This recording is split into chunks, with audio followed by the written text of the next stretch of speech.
Family, it's Auntie here, and today we are reading this book.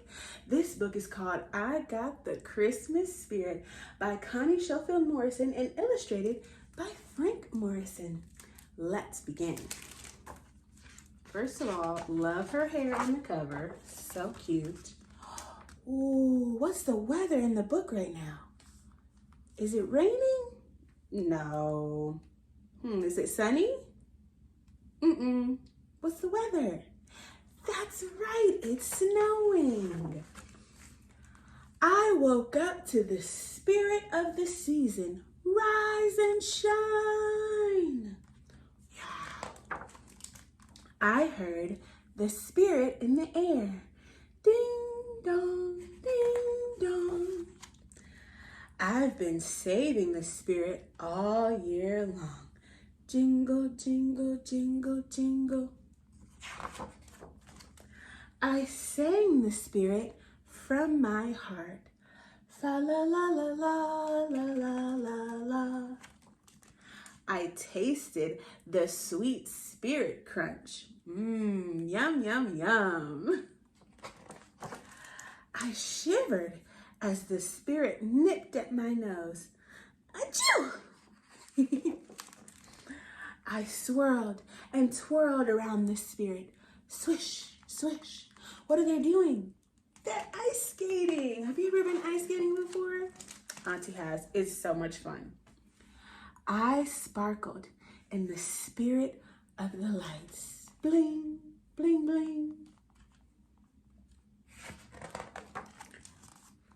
I felt the spirit deep down in my soul. Mercy, mercy. What is the girl looking at? That's right. She's looking at a family that could use some help during the holiday season. Let's see what happens. I chased the spirit through the store. Zoom, zing. Oh, she's shopping now, y'all. I wished for the spirit everywhere. Oh, oh, oh. Ooh, she looked like she giving Santa a piece of her mom. I spread the spirit with my smile. Dazzle, dazzle. Can I see your smile? Ooh, that's a good smile right there. The spirit is here. The spirit is you. Wow, she ended up buying a gift for the family that was outside. That was very generous and very kind. The spirit is to discover something new. Peace for all, good tidings and cheer. Let's live the spirit every day of the year. The end. This book is called Santa in the City, and it was written by Tiffany D. Jackson, and the pictures were drawn by Reggie Brown. Let's take a look at what this book is all about. Every year, Deja counted down the days, hours, minutes, and seconds until Christmas. But some kids at school didn't believe in Santa like she did. If there's a Santa, how does he get into your apartment when there's no chimney? Deshawn asked. That sleigh can't fit nowhere, and reindeer definitely can't fly. And no one can live up at the North Pole, Carmen said. Face it, Deja, there is no Santa. Even if there was, he'd never visit us in the city. That night, Mommy found Deja crying in her room. What's wrong, Deja? Mommy, tell me the truth. Is there really a Santa Claus? Of course there is, baby girl. But how does Santa get in our house if we don't have a chimney? Mommy smiled. Deja, magic always finds a way. Come, let me show you. What Mama about to show her? She took Deja down to the first floor where Mr. Clark was painting the front door. She pointed to the big keychain hanging off of his tool belt. Santa's got a special keychain just like Mr. Clark. His key is magic and opens up all the apartments in the entire world. Oh, Deja said. Makes sense. Okay, but where does he park his sleigh? There's no parking spots on our block at night, and ain't none of them big enough for a reindeer. Mommy laughed. He parks on the roof, just like he does at everybody else's house. She took Deja by the hand and led her up to the top floor, pointing to the roof door.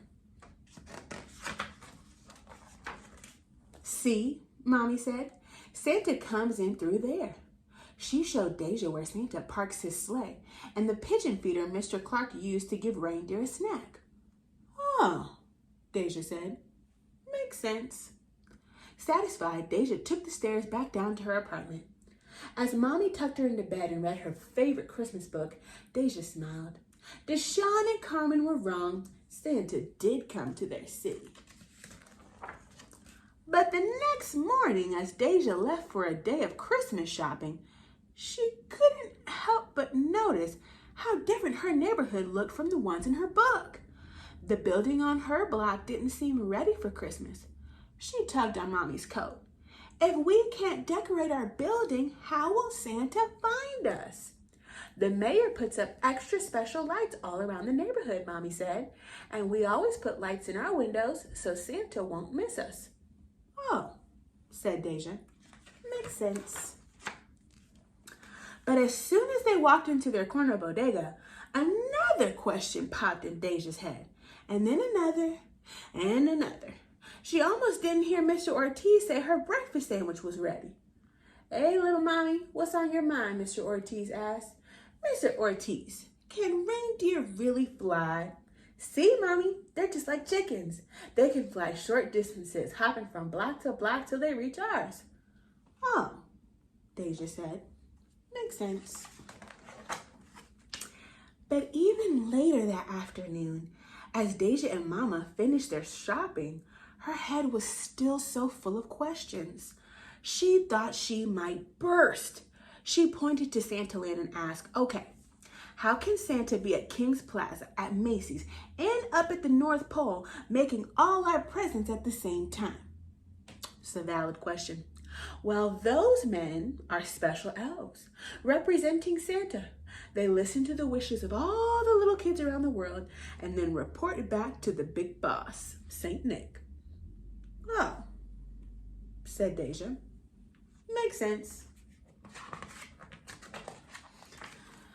The next day was Christmas Eve, and Deja's entire family gathered at her auntie's house, where they had a big feast. She played games with her cousins and danced with her uncles like she did every year, but it was hard to enjoy herself like she used to. She still had so many questions about Santa, and luckily there were lots of people to ask. Uncle Ronnie, how can Santa live up at the North Pole? It's really cold up there, Deja asked. Well, Santa works in tunnels and underground, just like the subway where it's much warmer. Plus, he drinks a lot of hot cocoa. Oh, Deja said. Makes sense. Do you like hot chocolate? I love hot chocolate, especially with marshmallows on top. Delicious. What about when we visit Grandma and Pop in Jamaica? They're in a whole other country. How do they find us there? Oh, that's easy, her Aunt Casey said. Your mommy will send him a postcard to tell him where we'll all be. Oh, Deja said. Makes sense. Back at home, Deja left milk and cookies for Santa, but her head still swirled with questions. Like, where do other kids put their stockings if they don't have a fireplace? Or how does Santa make it to all their cities in one night? Or has he ever delivered to the wrong house like the mailman does sometimes? Doesn't Santa's tummy hurt after eating all those cookies everyone left him? She asked Mommy. Santa doesn't eat all the cookies, Mommy said. He eats some, but has a magic sack where he puts the rest so he can share with the elves when he gets back to the North Pole. I've even packed them up for him. You mean you've met Santa? What? Yep. He asked grown-ups to help since he has lots of stops to make in one night. Oh, she said. That gave Deja an idea. After Mommy tucked her into bed, Deja pretended to go to sleep because there was only one person who could answer all of her questions. Santa himself. She didn't hear Santa park his sleigh on the roof, or see him come down the steps, or use his magic key to open the door, or leave out the toys she asked the special elves for. But when she woke up, she found something better than any toy, a special message from Santa just for her, letting her know once and for all, magic really does find a way. Santa was real, and he had no problem coming to her city. The end. This book is called Snow Globe Wishes by Erin Dealey with pictures by Claire Shorrock. Let's take a look at what the wishes are for this holiday season. First of all, do you like snow globes? They're so fun. I love shaking them up and seeing what they look like. So fun. Lights go out. Fierce clouds blow in. Garlands fly on frozen wind. Lost connections, phones, computers, bundled, homeward bound commuters. Traffic slows, roads disappear beneath the worst storm of the year. Wow, look at all the snow. Picnic dinners, candlelight. Darkness draws us close tonight. Blanket forts, crawl in, scoot over. Kitten purrs, me too, barks Rover. Snow globe wishes, close your eyes. Snow plows rumble, lullabies. Then slowly stretching, morning yawns. Look, brilliant skies, rose golden dawn. Wake up, a whisper from the snow. Do you hear its soft hello? Magic sparkles, beckons, swirls. Come outside, dear boys and girls. Children hear it best, they say. But what if on this snow globe day, families shake their busy lives, heavy doors fling open wide. And out they go, ones, twos, threes, fours, in cities, towns, and right next door, outside to winter's wonderland. Who'll be the first to grab a hand? That grabs a hand and then another. Neighbors, strangers, sisters, brothers. What if, dear friends, on this snow globe day, everyone comes out to play? To share a smile, to catch the spirit, laugh until the world can hear it, and pass it on as bright eyes glisten. Do you hear what they hear? Listen. Peace on earth, right now, right here. Peace for all throughout the year. Wow, what a beautiful book. Oh, I love that. Otto, the Ornament by Troy Cummings. Did you help put ornaments on your tree this year? I bet you are an amazing helper. Right, Mom and Dad? Here we go. It was the night before Christmas. A jumble of happy ornaments were nestled all snug in their tree, singing songs, playing games, and mostly just, hanging around. Life for the ornaments was peaceful and calm. Until the new guy showed up.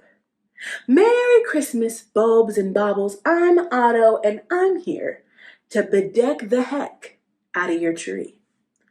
Welcome to the family, sang a green glass bell. Sweet to meet you, said a candy cane. Ho, ho, hope you like it here, laughed a wooden Santa. There's a jolly branch for you right in the middle of our tree. The middle? There must be some kind of mistake, said Otto, scratching his scalp. Otto, I don't know about Otto, y'all. I mean, the middle of the tree is fine if you've only got one or two colors, or you're all cracked up, or if you're missing a button. Oh, snap.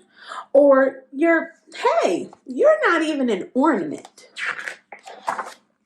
But a superstar like me belongs on the top of the tree, said Otto. I'm snazzy, I'm jazzy, I'm Christmas pizzazzy. I mean, look at my sleigh bell silver, my sugar plum purple, my cranberry red, my sparkly snow glitter, my candle flame gold, and my mistletoe green. Otto did a little dance on the carpet, getting glitter everywhere. Scooch aside, trinkets, so I can make my way to the top. The ornaments looked down at Otto, but nobody scooched, as they shouldn't. A snowflake gave Otto the cold shoulder. A trumpet honked angrily. Blah! A homemade reindeer got all bent out of shape. Who you calling Trinket? Otto's hook drooped. Ah, chestnuts, he said. I don't need any of you. I'll go find my own tree. And so he did. With the flick of his ribbon, Otto bobbled out the doggy door and into the snowy night. The first tree he tried was too tall. The second tree was way too small. And the third tree was just wrong. Otto spun around town trying every tree he could. Too sappy, too bouncy, too pointy, too spooky, too smelly. Ah, frankincense, said Otto. None of these trees are right for me. And that's when he saw the light. Sweet Blitzen, said Otto. A Christmas festival. It was the ritziest, glitziest party Otto had ever seen. There was food and music and ice skating and eggnog, and towering above it all, a spectacular Christmas tree entirely made of lights. Otto's eyes grew wide and sparkly. Oh, holy night, he whispered. I found my tree. Otto swung his way up the twinkling tree. He teetered at the top, beaming at the crowd below. Look at me, I'm a star! But nobody looked up.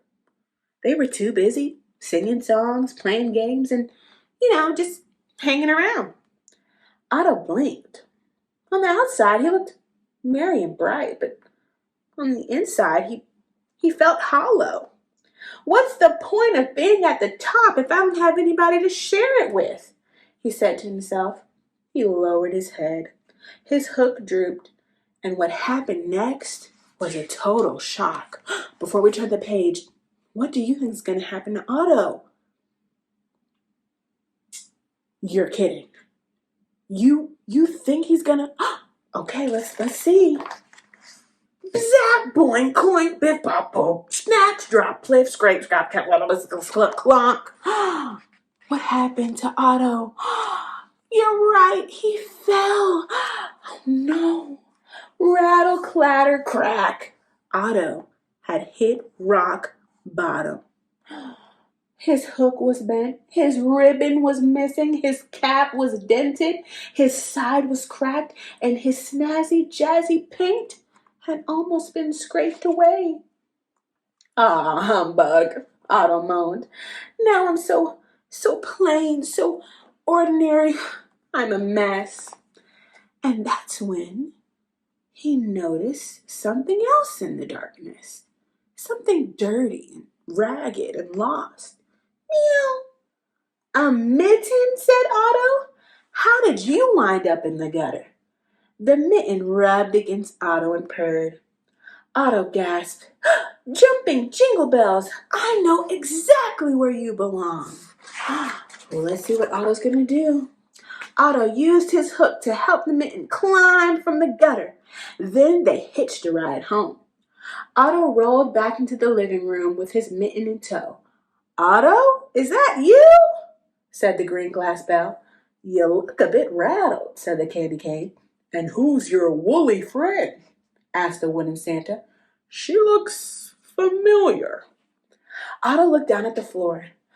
I'm sorry I've been such a lump of coal to you all, he said. "But I had to come back. I knew this lost little mitten would feel right at home in your tree." "I think you mean our tree," said the gingerbread bear. With a loop of tinsel, the ornaments lifted Otto and the mitten onto the tree. The mitten scampered over to her partner. They gave Otto a big thumbs up. And Otto did something he'd never done before. There, in the glow of the light, he closed his eyes, he took a breath, and he reflected. His shiny silver surface showed what was special about each of his friends. Otto wasn't at the top of the tree. He was in the middle, surrounded by his new family, right where he belonged. The end. What a sweet, sweet book. Otto learned a very important lesson. That it's not always about being first or being at the top or being the best. Sometimes it's about being around people who love you and that you love. I hope you remember that as you're getting to see lots of family and friends this holiday season. This book is called My Baby Loves Christmas and is by Jabari Asim with pictures by Tara Nicole Whitaker. Let's begin. Baby loves candy canes wrapped in a bow. Baby loves jingle bells. Baby loves snow. Baby loves the ribbons on our holiday wreath and our tall, sparkling tree with gifts underneath. Baby loves carols that makes our heart glad. Baby loves mommy and baby loves dad. Baby loves tinsel, bright lights that shine. And gingerbread men all in a line. Oh, I just know it smells good in there.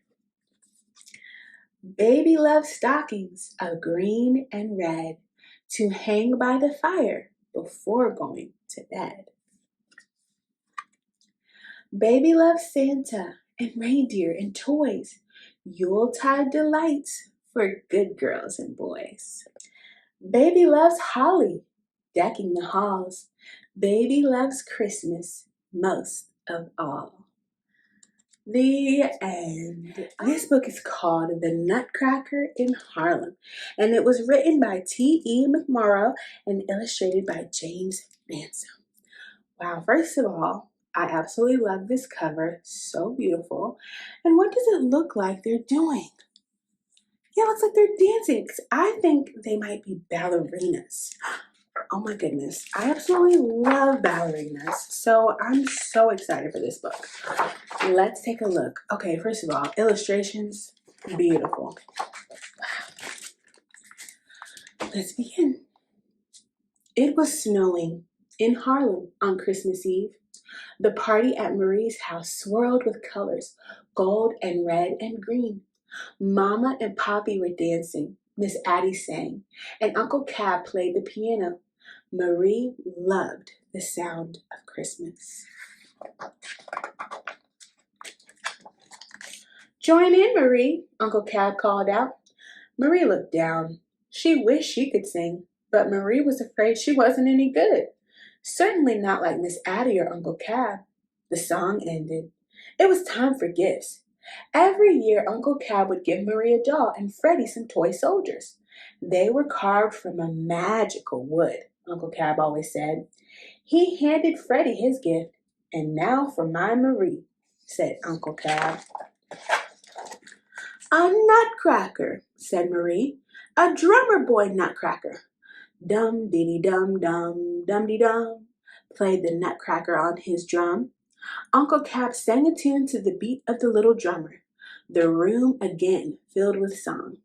Everyone in the house was singing or dancing. Everyone except Marie.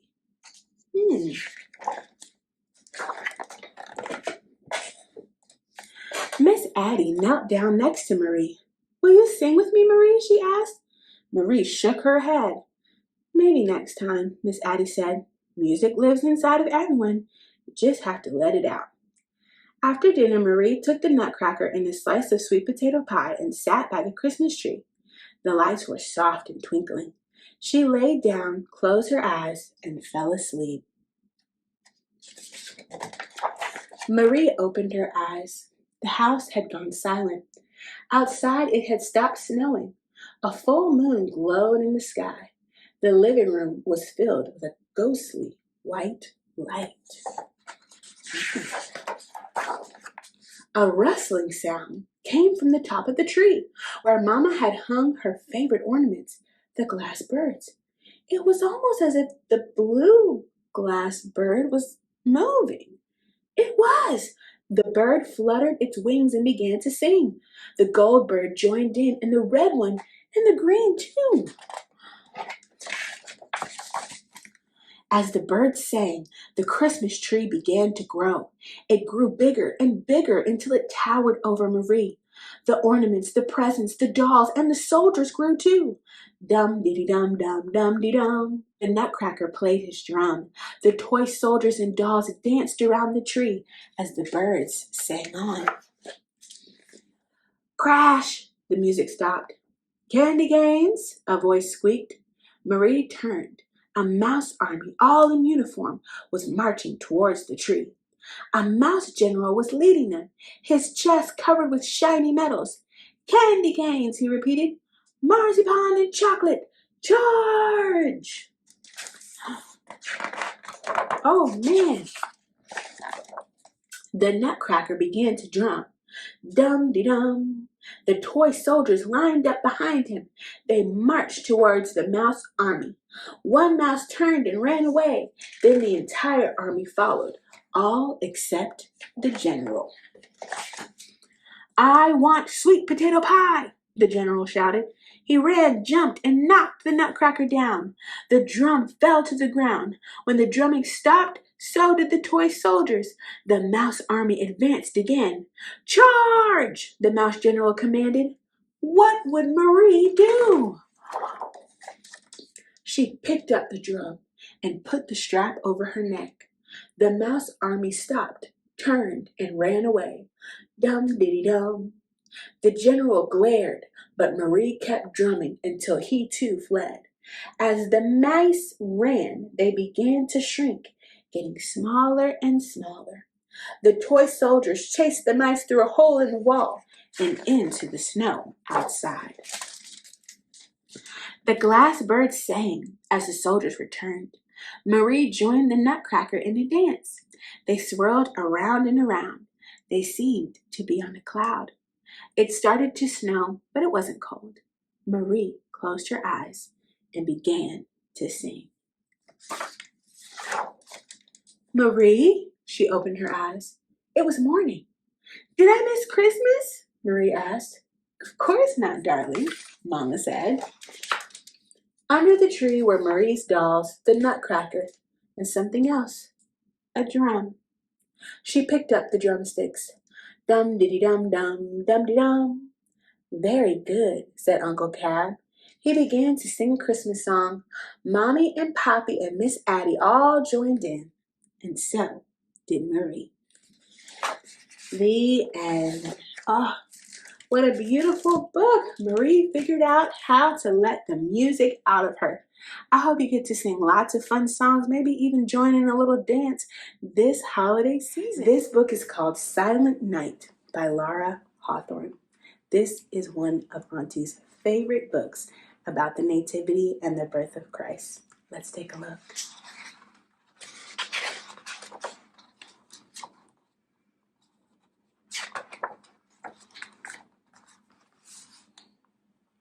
Silent night, holy night, all is calm and all is bright. Round yon virgin, mother and child. Holy infant, so tender and mild, sleep in heavenly peace, sleep in heavenly peace. Silent night, holy night, shepherds quake at the sight. Glory stream from heaven afar. Heavenly hosts sing Alleluia. Christ the Savior is born. Christ the Savior is born. Silent night, holy night, Son of God, love's pure light. Radiant beams from thy holy face with the dawn of redeeming grace. Jesus, Lord, at thy birth, Jesus, Lord, at thy birth. Silent night, holy night, all is calm and all is bright. Round yon virgin, mother and child, holy infant, so tender and mild. Sleep in heavenly peace, sleep in heavenly peace. The end. What a wonderful, wonderful book. Thank you so much for coming to Storytime with me. Merry Christmas. Auntie loves you. Bye.